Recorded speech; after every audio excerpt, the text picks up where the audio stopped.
Well, Councillor Linda Smith is the Cabinet Member for Housing at Oxford City Council. Good morning to you, Linda. Good morning, It David. must be hugely frustrating for you because you can't buck the market. Let's get right back to the problem here. Why is it so expensive to rent here?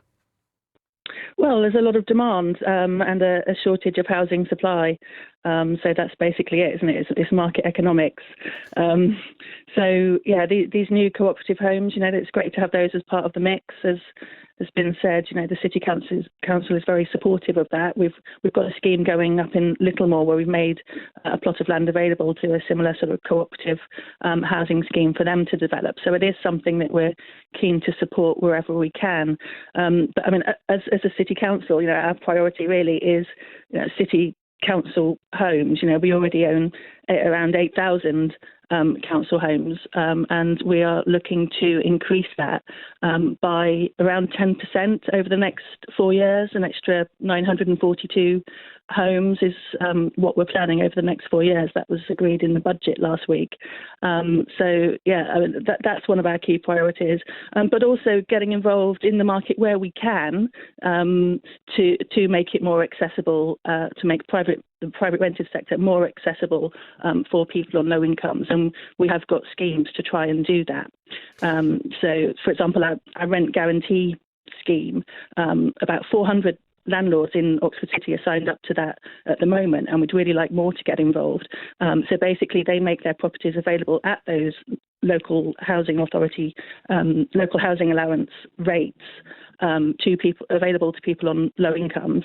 They keep the rents low, but in return, the City Council provides the tenants, who are people who would otherwise be facing homelessness. But we guarantee the rent as well, and often pay it in advance by up to 3 months. Yeah. And we're available to take on other responsibilities for the property as well, maintenance and inspections.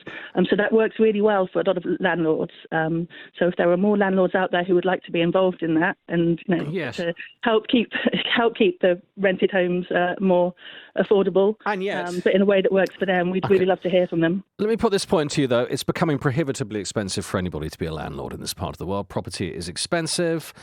You've got, I realise the mortgage market isn't under your control, but for a lot of landlords at the moment thinking of pulling out, they just can't afford to keep going. Are you making it prohibitively expensive, especially with the landlord licence here? I mean, who'd want to be a landlord right now?